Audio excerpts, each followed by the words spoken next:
Boa noite a todos. É com muita alegria que eu retorno aqui. Já tem um certo tempo que eu falei, mas não tanto tempo assim. E escolhi hoje, como eu disse antes, falar de amor, né? E para falar de amor, não tenho outra referência a não ser Jesus, né? Ele que nos explica como é essa tal palavrinha que é o amor, que a gente na Terra ainda tem uma certa dificuldade, né? Em navegar por essas águas, né, que se chama amor, né? Mas muito bem, então nesse mês em que nós reverenciamos a chegada dele na Terra, e que provavelmente não foi nesse mês, mas não importa, que o importante é a gente se lembrar o que é este motivo e o que é isto chamado Natal, né? Esquecendo que hoje eu quero assim deixar bastante claro que a palavra Natal, ela precisa se desvincular só da festividade, né? Então nós vamos falar do Natal hoje, lembrando deste momento tão precioso que foi esse projeto de milhões de anos que traz o Cristo na Terra, né? Envolvendo aí uma gama de espíritos muito grande, e que ele vem pessoalmente à Terra nos ensinar coisas que ainda estamos com dificuldade de colocar na aprendizagem. Mas vamos lá. Então falaremos hoje sobre essa data que marca a chegada de Jesus na Terra. Possivelmente não foi dezembro, mas o que importa para nós é que ele veio, está aí, e a gente precisa lembrar disso, do porquê e o que é, né? Deixar isso claro dentro de nós, do nosso coração. Né? Mas hoje eu vou propor a gente olhar isso de uma maneira um pouco diferente, porque sempre a gente vê o Natal a partir do nosso olhar, né? O que é o Natal, né? A festividade, as luzinhas, né? Porque entrou na festa, entrou na chegada de Jesus outros folclores, né? Então tem velhinho de roupa vermelha, luzinha piscando, manjedoura, né? Presépios, mas hoje nós vamos falar do projeto que foi essa chegada, né? Essa vinda dele na Terra e o que isso significa, o que significou e o que significa para cada um de nós. Então nós vamos, com a ajuda de Emmanuel, né, dos textos de Emmanuel, falar sobre isso do ponto de vista da espiritualidade, né? Então, vamos começar falando que a luz do Mestre nos visitou, essa luz divina, ele, pura luz, não teve outro, né? Não teve outro espírito maior que passou pela Terra tão iluminado quanto, né? Então a luz dele nos visitou há 2024 anos, né? Agora cabe a cada um de nós, é nossa obrigação aproveitar dessa luz que a misericórdia divina nos concedeu para que nós possamos caminhar com segurança na Terra. E com essa segurança a gente possa, né, vencer todas as nossas imperfeições. Ah, mas eu tenho imperfeições? Só por isso estamos aqui, né? Estamos vencendo. A cada encarnação a gente acerta uma das imperfeições e avança um pouquinho, né? Então que nós possamos tomar posse dessa luz, nós possamos pegar um pouco dessa luz para nós, ou pegarmos bastante, não importa, né? Mas que nós possamos tomar posse dessa luz, tendo agora todos os nossos caminhos iluminados por essa claridade, né? Que nos permite ver com maior clareza, com maior discernimento, todos os caminhos que a gente possa tomar, né? E aí sim aproveitar as oportunidades e possibilidades que essa luz e essa claridade nos permite ver. Quando eu falo, olha, que essa luz clareou os nossos caminhos, que caminhos são esses? São o nosso trato pessoal com os outros, a nossa convivência familiar, a nossa convivência com o nosso cônjuge, né? Com o nosso chefe no ambiente de trabalho, aqui na casa espírita, né? Então, quando a gente está sob essa luz, a gente tem uma melhor percepção, a gente consegue perceber o que a gente está fazendo, né? A gente não passa batido sobre as coisas. Então, precisamos estar em harmonia com essa luz, por isso que eu disse aqui, que nós precisamos tomar posse dessa luz, para poder, digamos assim, a nossa vida ficar muito mais fácil, né? Porque fica mais fácil quando a gente está tomando as decisões a partir dos ensinamentos dele. Então, olha que frase muito incrível, né? De Santo Antônio de Pádua. Ele diz que as perguntas são muitas, mas a resposta é uma só. Para todas as perguntas que a gente tiver espirituais aqui no nosso coração, a resposta é Jesus Cristo. E aí eu me lembrei de de uma conversinha do Chico Xavier, né? Que as pessoas chegavam para ele e diziam assim: e aí, Chico, qual é a novidade? E diz que Chico, naquele amor que ele tinha, ele dizia: ah, meu filho, a novidade ainda é a boa nova, a novidade ainda é o Evangelho. Então, a novidade ainda é a resposta de Jesus através dos textos, né? Então, é isso que a gente precisa entender e incorporar e colocar na prática, né? Porque é isso que a gente precisa fazer, né? Então, isso é Ele em nossas vidas. Pensem bem, o Natal, que eu vou falar hoje, precisa representar para nós essa chegada dele. Então, o Natal representa para nós, vai representar para nós, né? Esse projeto da chegada dele, com todo esse trabalho, a maior resposta de Deus a todos os nossos medos, aos nossos anseios, às nossas questões, às nossas perguntas. Então, Deus nos respondeu a tudo aquilo que a gente tinha de questionamento com a permissão da vinda dele neste combo que vamos chamar de Natal. Bom, Jesus é a presença divina em nossas vidas desde sempre, mesmo quando a gente nem sabia, não tinha ideia, não tínhamos consciência de quem somos, o que estamos fazendo, o que acontece, né? Então, quando chega nesse pedacinho, eu gosto de lembrar que alguns de nós estão aqui na Terra sem saber mesmo, né? O que eu estou fazendo por aqui, será, né? Será que eu só vim para os happy hours, né? Será que eu só vim para participar de umas festinhas? Não é nada disso. As crianças da nossa evangelização, elas já sabem responder. Você pergunta, de onde viemos, o que estamos fazendo, para onde vamos? Elas falam, né? Viemos da espiritualidade, estamos aqui aprendendo, retornaremos para a espiritualidade, retornaremos para aprender novamente, né? Então, esse é o domínio, é o Espírito começando a vislumbrar, a entender, né, qual é o seu papel aqui na Terra. E isso é muito importante. Por isso, pais, a importância da evangelização infantil desde a mais tenra idade, né, que já vai colocando sementes dentro desses corações pequenininhos, né? Bom, esse amor divino, ele nunca nos desampara, nunca nos desamparou. Mesmo que a gente ache que isso aconteça, porque volta e meia alguém fala pra gente assim: ah, imagina que Deus sabe que eu existo? Eu rezo tanto, não acontece nada. As pessoas falam isso. Não é verdade, né? Muitas vezes a gente ancora as nossas preces, as nossas orações em pedidos circunstanciais, né? Não vai ter jeito, nós vamos ter que nos mexer para aquilo acontecer. Mas no campo espiritual, você pode ter certeza que você sempre vai ter resposta. Basta prestar atenção, né? Bom, o despertar da consciência, o pulo do gato, a sabedoria vai estar em perceber toda essa misericórdia e aproveitá-la em nossas vidas. Porque às vezes a gente não percebe, né? O quanto a gente se saiu bem numa coisa, o quanto que um perigo saiu na nossa frente, o quanto a gente teve de privilégio em alguma situação e a gente passa pela vida batida sem perceber, né? Então, quanto que as verdurinhas estão funcionando, quanto que as lagartinhas não comeram, né? Mais ou menos isso. A gente precisa ter, eu estou brincando agora, mas a gente precisa ter olhos de olhar, né? E perceber essa bondade divina atuando em nossas vidas em todos os momentos do nosso dia. Basta a gente prestar atenção, né? Então, nessa época do ano, essa época que antecede esse dia que se comemora, né? Que socialmente se comemora a chegada dele, muita gente considera essa época a época mais terna do ano, e eu também, né? Eu fico, nossa, como o mês de dezembro é lindo, né? E muita gente compactua com essa minha ideia, né? Mas talvez a gente goste ainda mais porque fica um mês assim bem, né? Alvoroçado, né? As músicas são natalinas, os enfeites, o comércio já incentiva a gente a gostar porque eles querem que a gente vá lá gastar um pouco. Mas aí a gente tem que ter esse despertar de consciência, não é disso que nós estamos falando. Nós estamos falando na importância que foi a chegada desse Espírito tão grande, tão grandioso em nossa vida. Mas isso não tira o mérito desse mês, da gente sentir essa ternura no ar. Mas por que então a gente fica assim tão envolvido, né?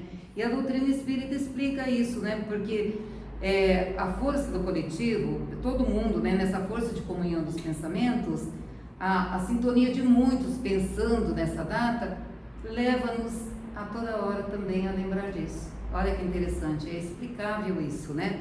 Então a gente vai sentir o clima mais ameno, as pessoas querem se perdoar porque é época do Natal, né? A gente já faz planos, né? Nossa, nesse Natal eu vou fazer as pazes com a minha mãe. Isso, vá lá, né? Aproveita essa energia, essa enxurrada de energia boa, né? Fala só coisas boas, né? Pelo menos estaremos honrando esse acontecimento, né? Bom, então é comum mesmo nessa época do ano, não só porque a mídia ou o comércio está nos estimulando, é comum a gente levar o pensamento mais vezes nesse assunto. E também porque tudo nos leva a pensar nisso, não só o clima psíquico, como os estímulos, né? Tanto da mídia quanto de outros representantes aí. Bom, o que importa é que esse momento da chegada do Cristo foi o momento mais incrível dessa terra, né? Foi um momento muito forte, de grande importância. Foi tão importante a chegada dele que ele fez um fato inédito, aconteceu um fato inédito, né? Ele divide a história do mundo em duas partes, né? Então, a história da terra está dividida em antes do nascimento dele e depois do nascimento dele. Então, quando a gente está lá na escola, na faculdade, no colegial, está lá, né?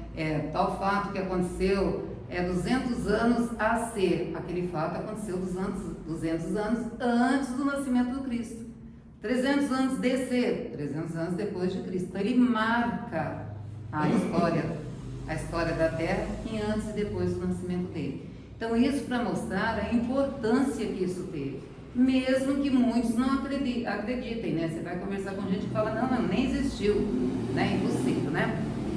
Eu acho, por exemplo, um outro fato incrível, minhas amigas sabem disso, que volta e meia eu falo com elas. Eu acho inacreditável, né, alguém ter passado como ele, né, pela Galileia, numa época sem nenhum gravadorzinho, e eu hoje, Malu, aqui, eu repito tudo que ele falou, né? Então, esse ecoar da sua voz através dos séculos, né? Então, ele foi, né, algo ou alguém que passa por aqui e nos marca profundamente, marca a nossa alma profundamente.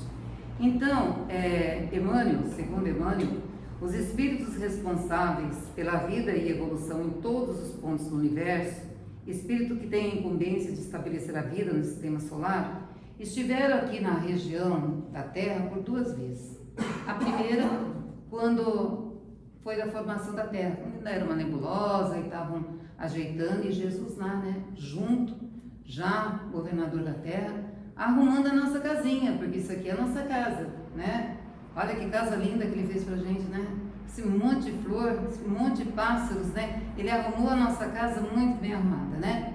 Então esse foi um primeiro momento. O segundo momento foi quando os espíritos, esses mesmos espíritos, essa equipe, torna a se reunir para acertar detalhes, preparou detalhes, né? Então, olha, a segunda reunião que analisou e preparou detalhes das características da vinda do Mestre Jesus à Terra. Então, não foi algo rápido, né? Não foi um acaso, eles imaginaram e Jesus nasceu. Não, foi algo elaborado numa sequência de milhares de anos, talvez, né? Então, para a gente ter uma ideia do que é este acontecimento chamado Natal e o que ele representa para todos nós, este movimento envolveu uma gama de espíritos muito grande para chegar naquele momento daquela manjedoura, né? Onde aquela alma tão superior escolhe nascer da forma mais simples e mais humilde, né? Numa manjedoura, num abrigo de animais, e mostrando para a gente, né? Os bens da terra, eles podem ser descartáveis, né? Que o que vai valer, para valer, vai ser os bens que a gente vai carregar dentro do coração. Bom, esses 2 fatos que nós falamos da reunião dos espíritos já dão uma ideia para nós do quanto a gente pode extrair de reflexões a respeito dessa data, né? Como que alguém é tão evoluído, né? Que volta, né? E volta e passa aqui 33 anos ensinando a cada momento, né? E depois fazendo um compacto nos últimos 3 anos, ampliando esse ensinamento de coisas tão básicas e que a gente fica batendo cabeça para fazer, né? Então veja aí, quando ele fala uma coisinha de nada, ó, amar a Deus sobre todas as coisas, todo mundo fala, eu amo. Mas amar o próximo como a ti mesmo, ixi, então eu vou escolher o próximo. Não, é qualquer próximo, né? Então a gente já começa a enroscar ali, né? Então, para vocês verem quanto nós estamos ainda distante de ser alguém na pegada dele, né? Então a gente precisa exercitar isso muito profundamente, né? Bom, nós vamos contar hoje, para falar sobre isso, com Emmanuel, né? E aqui a gente precisa parar para analisar que vai existir, em meu agradecimento, né, a essa gama de espíritos, esse número de espíritos tão grande que se dedicam a escrever para que a gente possa entender, né? Então vai ter a biblioteca espírita, assim, a bibliografia espírita é muito imensa, graças a esses valorosos espíritos, né, que estão do outro lado, incansáveis na escrita, e a gente aqui lendo bem devagar, né? Porque ninguém gosta tanto de estudar assim, mas deveria, senão Kardec não teria colocado lá no Evangelho, né?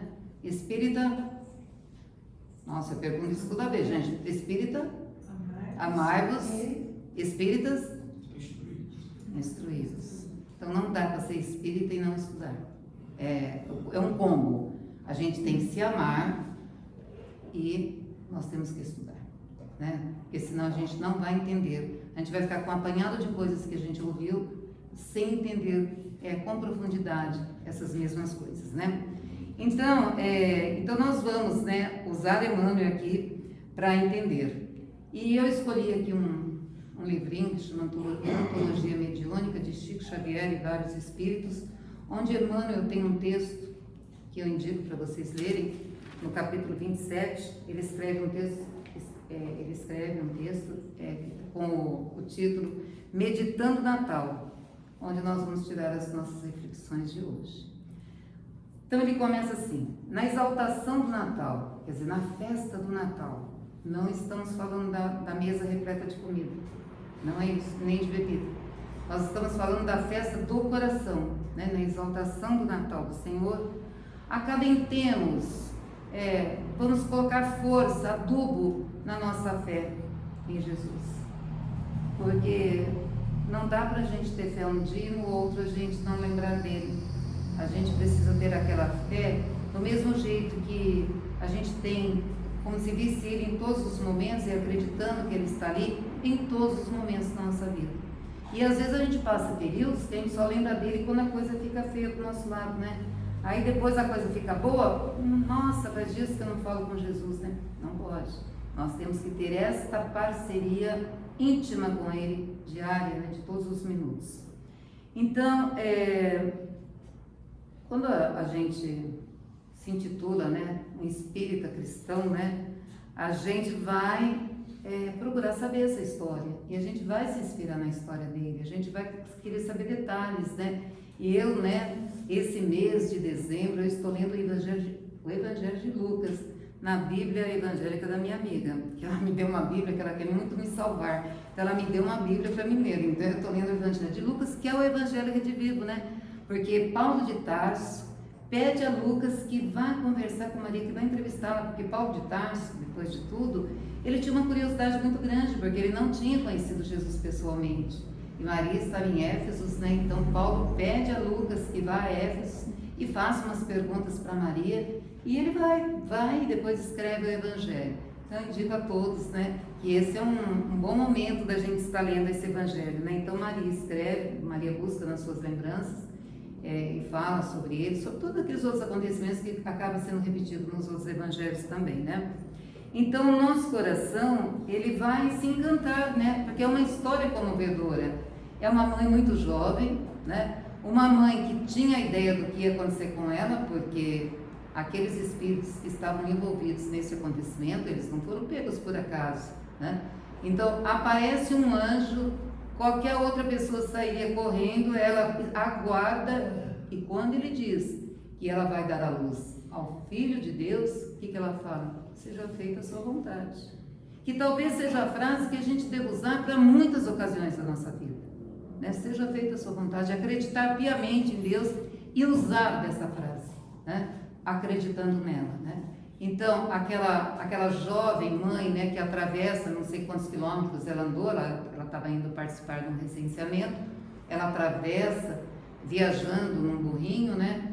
e qualquer uma vai entender que nos últimos dias de gravidez a situação não é fácil para nenhuma mulher. Ela estava viajando e provavelmente chegou em trabalho de parto na cidade, numa cidade que não tinha nenhum lugar para ela deitar.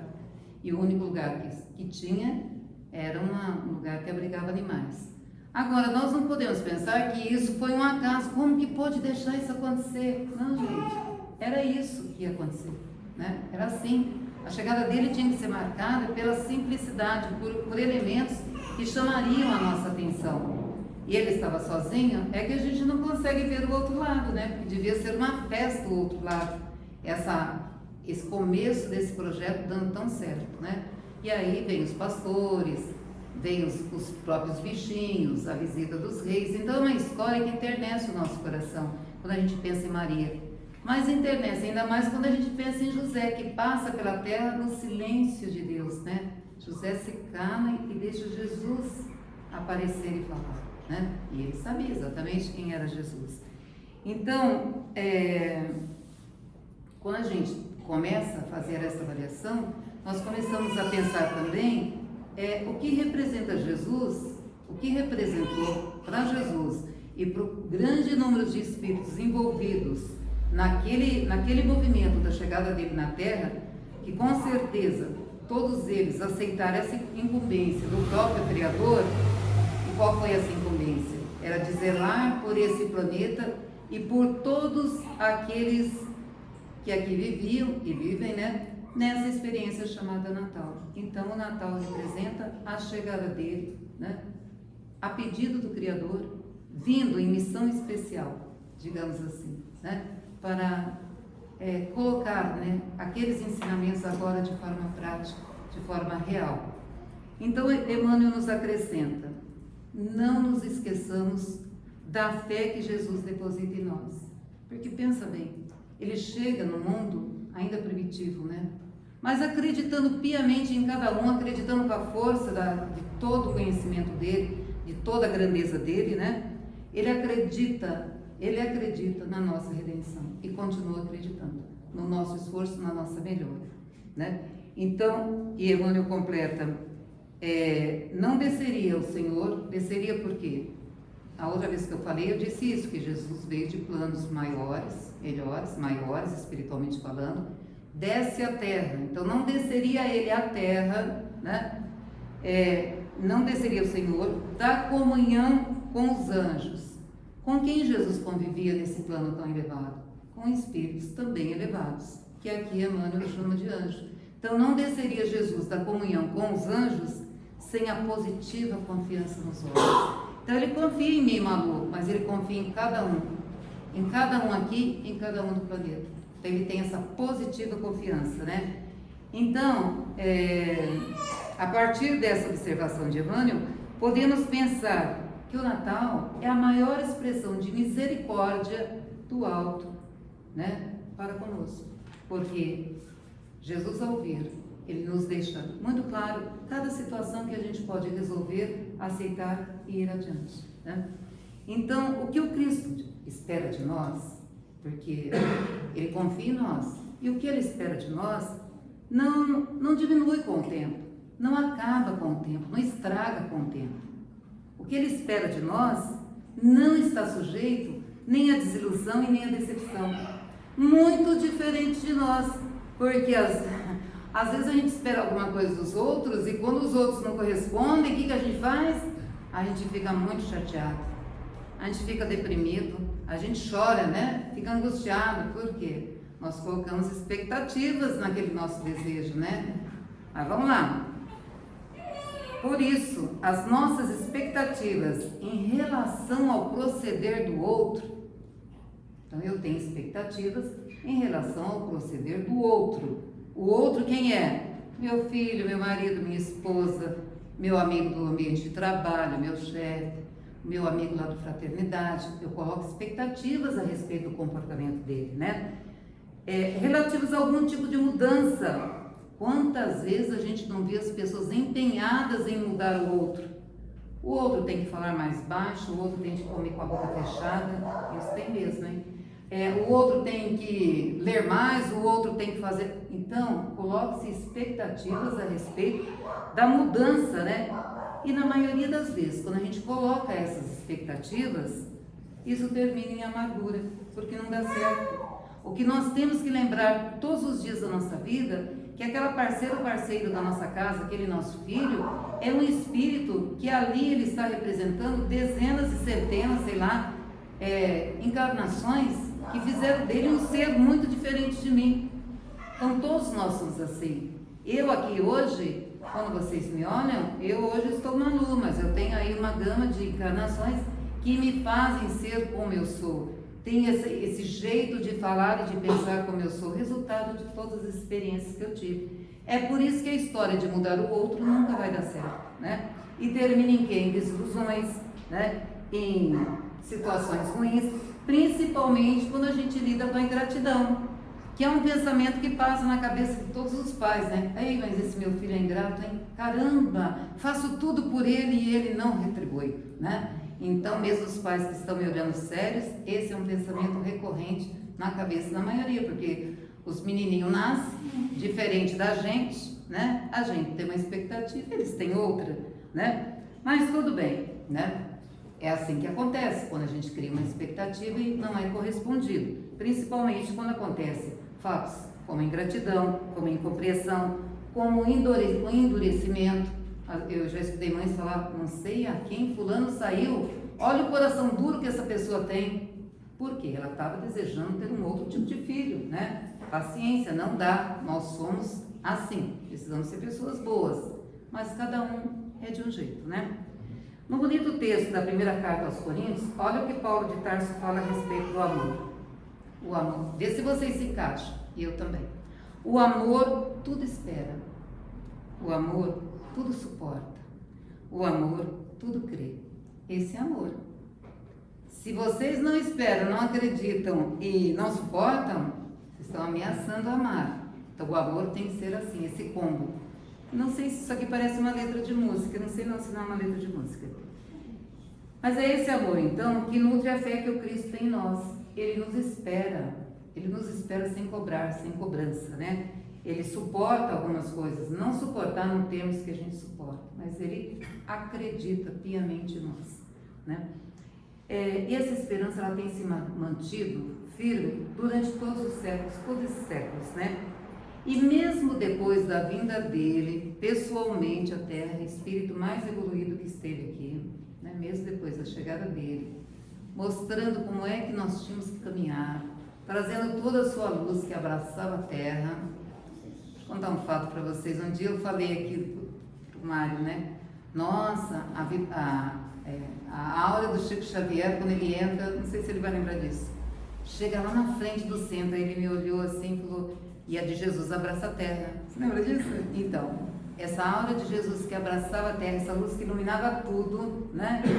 Mesmo depois dessa passagem dele na terra, muitos de nós ainda têm dificuldade de oferecer o coração como manjedoura para a mulher, né? Por quê? Como que a gente sabe disso? Porque ele é acolhido só nos momentos mais difíceis. E, na verdade, ele precisava ser acolhido integralmente em todos os momentos, né? Mas a fé que ele tinha há 2000 anos continua intacta, né? Porque ele deposita essa fé que não está envolvida, né, com essa transitoriedade da vida material que nós temos. Então, ele consegue perceber as nossas aptidões, as sementes que florescem dentro de nós, e ele consegue ver isso, coisa que a gente deixa passar, né? Muito bem. Por amar, sabe ser paciente, sabe esperar e sabe principalmente cultivar a experiência no investimento contínuo, que é a característica do amor. Por isso, Jesus não se decepciona conosco. Então, essa história de falar assim, eu estava rezando a Deus, pedindo perdão, porque Deus deve estar muito triste comigo, né? Porque eu fiz tal coisa. Não corremos esse risco. Não corremos, porque a fé que ele tem em nós é baseada em coisas concretas, né? Ele não corre risco de se decepcionar com nenhum de nós, né? E o que o Cristo espera de nós é bem diferente do que nós esperamos dos outros, porque ele tem uma fé incansável, né? Que não vai se perder, né? Uma fé legítima e verdadeira. Então, devemos deixar nossas expectativas em relação aos outros de lado, né? Porque, normalmente, e a gente pode refletir isso agora, aproveitando esse ponto do Natal, que nós temos que deixar essas expectativas do lado, porque ela é filha da pressa, nós temos pressa, né? Nós somos imediatistas, nós queremos que os outros se mudem nessa nossa pressa, no nosso tempo, na nossa velocidade, e isso é muito difícil, né? Isso causa tristeza e angústia, né? Nós precisamos aprender a amar sem exigir, né? Esse é o caminho. E principalmente, nós precisamos sim esperar, com a certeza de todos aqueles que a gente ama e que vê que a pessoa está estacionada ou ainda está errando, nós temos que acreditar que todos avançarão, todos, mesmo aquele que ele fala não é irrecuperável. Então essa fé que ele tem em nós, a última vez que eu estive aqui, eu contei a historinha da mãe que vai visitar o filho na cadeia, que o filho é um criminoso e tal. Para os que não estavam aqui, eu vou repetir. Então ela vai visitar o filho, a sociedade julga, né? A pessoa matou alguém, é um criminoso, não pode ficar livre, vai para a cadeia. A sociedade inteira acusa, mas aquela mãe, quando vai, ela olha no filho, ela sabe que ele matou, mas o que ela pensa? Ele vai se recuperar. Ele é meu filho, ele vai passar por isso, vai se corrigir, vai se recuperar e vai voltar a andar de cabeça erguida. Esse é o jeito micro de entender o macro amor que o Cristo tem por nós, né? É desse jeito. Ele sempre espera que nós venhamos a acertar, né?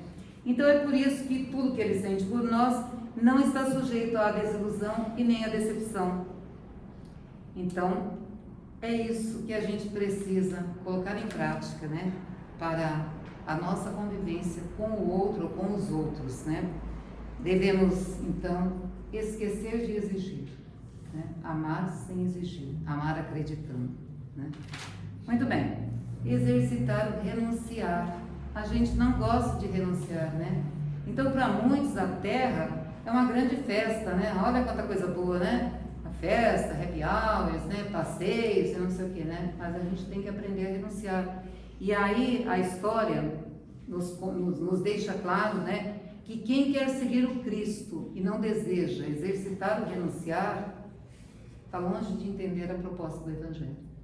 Então, quando a gente começa ter intimidade com a literatura espírita, nós vamos ver exemplos como de Joana de Cusa, que é uma das mulheres que ajuda a descer o corpo do Cristo, que era mulher de um funcionário romano, e ela quer abrir mão daquela convivência, uma convivência boa que ela tinha na casa dela, boa socialmente, para acompanhar o Cristo. E o Cristo pede que ela volte e vai exercer a caridade dentro do lar dela, né? E depois ela sai da vida num desfecho muito, muito triste.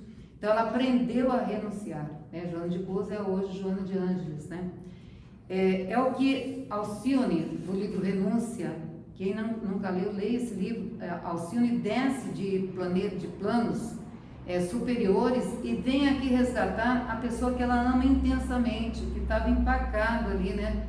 Eu não sei se não está empacado até hoje, mas ela desce, ela causa preocupação nos seus pares, que ficam vendo ela se afastar daquele plano tão elevado, né? Então, são exemplos, e Lívia também, né? Que tem convivência com Públio Lentulus, eu não sei se assim fala, que é o Emmanuel. Então, são exemplos por isso que a gente precisa ler, e que nos abre nossos olhos para entender o que é renunciar às coisas da terra para ganhar as coisas do céu, né? Coisas, digamos assim, coisas espirituais, né? Então, por isso que elas não se desanimaram na sua expressão de amor. Elas desencarnaram, voltaram para a espiritualidade, amando como sempre, né? Mas nós temos que pensar também que o cristão é no mundo um instrumento de Deus, né? É por isso que a gente precisa sempre estar aberto para a leitura, para o estudo e para o exercício daquilo que estamos lendo e estudando. Então esse conto do Natal, ele abre os nossos olhos para isso, porque imaginem vocês, como que Jesus vai agir na Terra se não for através dos cristãos? Então Jesus precisa de braços, pernas, ouvidos, boca, né? Onde ele possa falar e abraçar os outros e transmitir aquilo que ele precisa falar. Então é por isso que a gente precisa estar nessa posição, tanto de aprender quanto de falar, né? Não ter preguiça de falar. Vamos repetir, né? Vamos repetir aquilo que é bom. Então, o cristão na terra é o braço do Evangelho através do qual Jesus pode abraçar e acolher. Olha aqui a responsabilidade, gente. O cristão, cada um de nós aqui é um cristão. Cada um de nós aqui é o braço onde Jesus vai abraçar e acolher. Como que nós vamos recusar um convite desse? Não dá para recusar, né? Mas aí a pergunta, mas eu vou então ser um cristão, ser uma boa pessoa, o que eu ganho com isso? Qual é a paga? Né? Aí falamos disso há pouco ali na salinha. Olha, quando Paulo de Tarso, né? Paulo de Tarso era um perseguidor dos cristãos, né? E Jesus vê nele, né, possibilidades de ser alguém que ia ajudá-lo muito na propagação do Evangelho. E Paulo de Tarso, envolvido na perseguição, ele perseguia, prendia, judiava, matava, mandava matar e tal, né? E ele descobre que a noiva que tinha morrido tinha sido evangelizada por alguém que chamava Ananias, que era um evangelizador. Ananias fazia um trabalho legal, gente. Ele ia de cidade em cidade, evangelizava o povo, ia para outra cidade, já velhinho, né? Então, naquela época tinha essas coisas, né? E aí, o que ele faz? Ele arranca a confissão de um preso. O preso conta para ele quem foi que evangelizou a noiva dele, que havia morrido há poucos dias, e fala que está em Damasco. Ele vai, ele arruma um grupo de soldados e vai. Mas quando o dia amanheceu, ele percebeu que ele não conseguia tirar uns pensamentos da cabeça. Ele ficava pensando na morte porque tudo foi, o ápice foi a morte de Estevão. Vocês precisam ler o livro Paulo e Estevão, uma pérola da nossa literatura.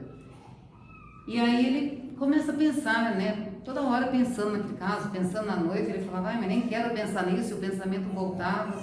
E depois ele começou a pensar, esses cristãos, esse povo que segue esse carpinteiro, eles vão para a morte, eles sabem que vão morrer e vão tudo em paz, a mesma paz que eu procuro e nunca tive. Olha isso. Paulo, ele falava que ele era uma pessoa instruída. Não era que ele não acreditava em Deus, ele acreditava, ele só tinha um outro foco, né? Ele era um divulgador, ele estava se especializando para ser um doutor da lei. E não acreditava em Jesus, né? Então, e ele, assim, ele queria exterminar com os cristãos. Mas o que ele percebia é que ele sentia algo que não era bom dentro dele, angustiante. E que os outros que iam para a morte iam tranquilos, cantavam, iam, né, se entregavam, né? E aí, a resposta para isso, a paga do cristão, aquele que está no trabalho do Cristo, é a paz e a alegria. Você trabalhou para Jesus? Você está fazendo as coisas direito? Você está divulgando? Você está fazendo de boa daqui de dentro? É certeza que você tem muita paz. É certeza que você vai ser alegre naturalmente, né? Então, o que o Cristo espera de nós é esse coração disposto a amar, né? Disposto a dizer assim que nem a mãe dele, seja feita a sua vontade. Não vou brigar, né? Seja feita a sua vontade. É mais ou menos isso. Jesus não força ninguém e espera pacientemente. Então, ele espera que cada um de nós seja pescadores de almas. Olha que lindo, né? Sob, né, a perspectiva de Jesus, o Natal é então o compromisso dele com a humanidade. E olha o que o Emmanuel diz. Da manjedoura de simplicidade, lá daquele coxinho onde ele foi acolhido assim que nasceu, até a cruz da renunciação e da morte, nós vemos Jesus sempre preocupado, né, com a nossa recuperação, né? Todas as lições dele são para nos recuperar, para nos acertarmos de novo no caminho, né? Bom, ele fez isso várias vezes, né? Ele cura o cego de Jericó, lá na cidade de Zaqueu, né? E coloca o cego para caminhar, né? Aquele paralítico que estava do lado de um tanque, lá numa piscina de água, ele cura e recompõe o caminho, para que ele vá caminhar e produzir, né? Então, e olha o que ele faz, né? Jesus convida pescadores muito humildes para fazerem parte da equipe dele.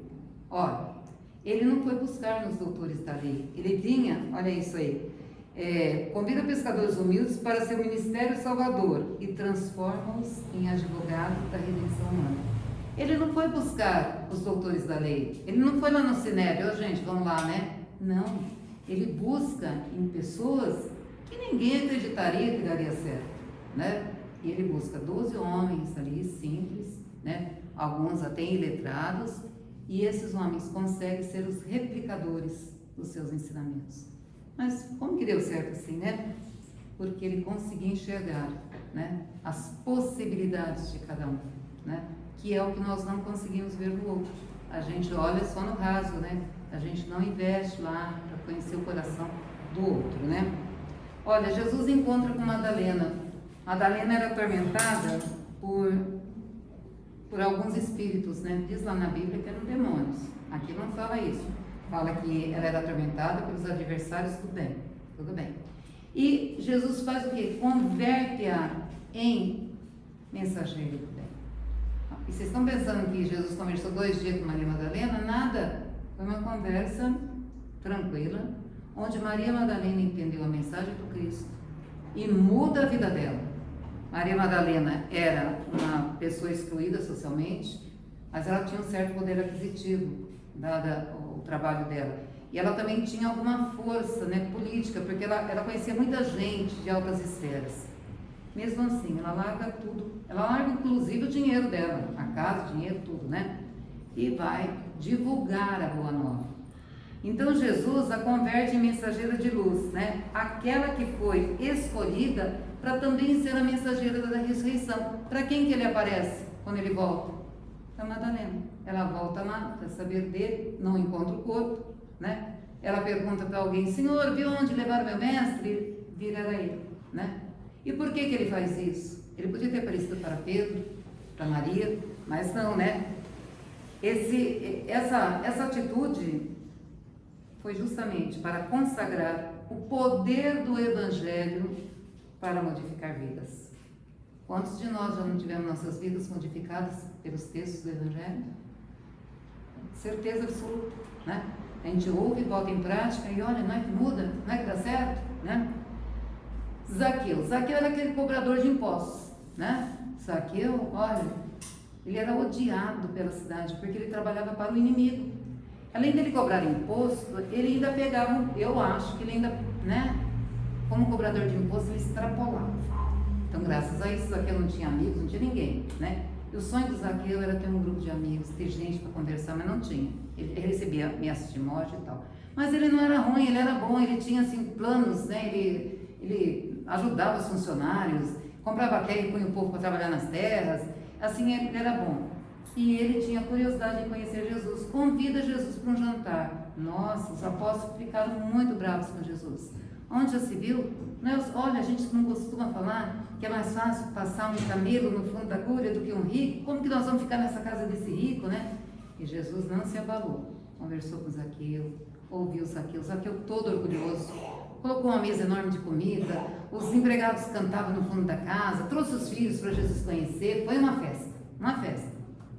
Outro dia, quando Jesus vai embora, Zaqueu distribui as posses que ele tinha, assegura a vida da família, acerta a vida de todos os funcionários e foi atrás de Jesus, né?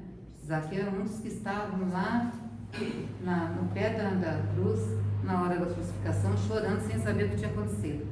Então, Jesus chama Zaqueu, mergulhado no conforto da posse material, e faz dele o administrador consciente e justo. Bom, ele nem ligou para as negações de Pedro, né? Amigo de Pedro, Pedro falava para ele: mestre, para de falar que vai morrer numa cruz, porque se fizerem uma cruz para o senhor, tem que fazer uma para mim.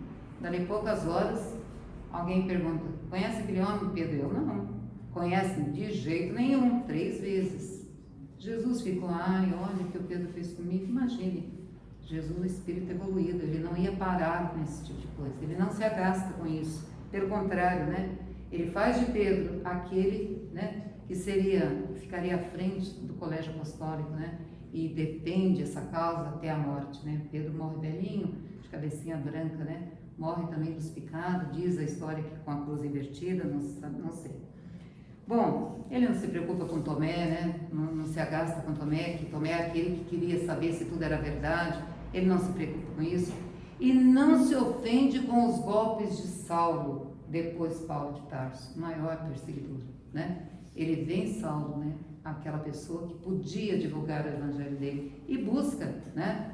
E Saulo tem essa consciência. Quando ele vê Jesus, ele sabia que ele tinha as mãos manchadas de sangue e faz um retorno quase imediato, não, imediato, né? Quando ele vê Jesus, que o céu se abre, Jesus vem e fala com ele, na sequência acabou, ele já não era mais o soldado arrogante, né? Orgulhoso, ele deixa aquilo de lado e vai trabalhar. Ele foi os braços, a voz, os olhos de Jesus na terra, né? Então Jesus, você veja bem, o Paulo de Tarso, ele foi o responsável pelo primeiro mártir cristão da história, né? Leiam o livro Paulo e Estevão, vocês vão gostar, né? Então, pelos exemplos, né, a gente vê a confiança que Jesus teve em Zaqueu, em Paulo de Tarso, Maria Madalena, em tantos, e nos desconhecidos que nós não sabemos. Deve ter uma gama de desconhecidos aí, né? Porque ele entende as nossas limitações, mais do que ninguém, né? E enxerga o que nós podemos ser. E nós, né? Nos exemplos que eu falei, como que nós teríamos reagido, né? Como que a gente reagiria, né? Nos Saulos de hoje, nesses que, ao defender a religião, até matam. Nós estaríamos lá, investindo neles, falando, nossa, não, vamos orar por eles. Não, o que a gente ouve aí, quando alguém faz alguma coisa errada, todo mundo quer botar na cadeia, matar, né, pena de morte e tudo mais, né? Então, será que nós teríamos o olhar de Jesus para os Saulos de hoje? Acredito que não, né? E nas Madalenas de hoje, né? Entregues aos prazeres, aos excessos da vida material, né? Será que nós conseguiríamos ver nessas moças, né? Tão sofridas, o coração tão ralado, né? Apenas porque não encontraram ainda a fonte do verdadeiro amor, nós teríamos esse olhar compreensivo que Jesus teve para Maria Madalena, porque Jesus explica para Maria Madalena, Maria, o que segura o mundo é o amor das mães, e ela entende, né, que ela estava procurando o amor errado, né, o amor da forma errada. Muito bem, e os Zaqueus de hoje, os corruptos, aqueles que passam a mão no que não é deles? Quando a gente ouve lá na TV ou na internet que alguém desviou a merenda escolar, desviou os lotes de medicamento, a gente fica, ai Senhor, conserve essa alma. É a última coisa que a gente vai pensar em orar pelo criminoso, né? Ou no primeiro momento a gente fala, mas onde estava com a cabeça, né? A gente vai na crítica. Então, essa é a nossa diferença. E é isso que o Natal precisa esclarecer para nós, que a gente precisa confiar. Aquele corrupto de hoje é a pessoa que no dia de amanhã vai recolher alimento de porta em porta para entregar para aquele carente, né? A moça hoje que está desviada do seu caminho certo é aquela que vai retomar a caminhada e fazer direito.